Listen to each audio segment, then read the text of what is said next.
জলপাইগুড়িতে পালিত হলো ঈশ্বরাম্মা দিবস। ভগবান শ্রী সত্য সাই বাবার পুণ্যবতী মাতৃদেবী ঈশ্বরাম্মার প্রয়াণ দিবসের স্মৃতিতে জলপাইগুড়ি সংস্থা বাল বিকাশ শিশুদের সাংস্কৃতিক সন্ধ্যা অনুষ্ঠিত হলো কোঅপারেটিভ ব্যাংকের শতবার্ষিকী হলে। প্রায় 70 জন বাল বিকাশের ছাত্রছাত্রীরা এই অনুষ্ঠানে অংশগ্রহণ করে। বেদ পাঠ, নাচ, গান, আবৃত্তি ও নাটক পরিবেশনে জমজমাট হয়ে ওঠে অনুষ্ঠান। শহরে সাই ভবন, উকিলপাড়া, পুরাতন পুলিশ লাইন, পান্ডাপাড়া, রাউতবাগান ও ভানুনগর বাল বিকাশ কেন্দ্র থেকে ছাত্রছাত্রী, গুরুরা ও বাল বিকাশ অভিভাবকগণ এই অনুষ্ঠানে যোগ দিয়ে তাদের সক্রিয় ভূমিকা পালন করে।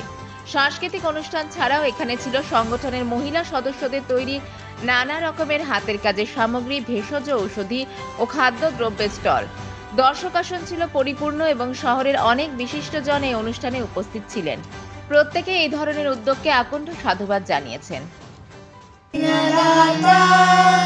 मन का विश्वास कमजोर हो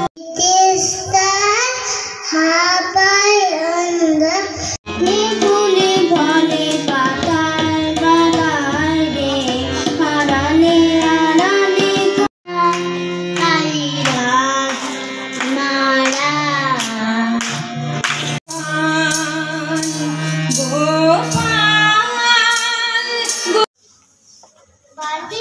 ক্লাসে জানো জনি দিদি কি ভালো গল্প বলে, চলো।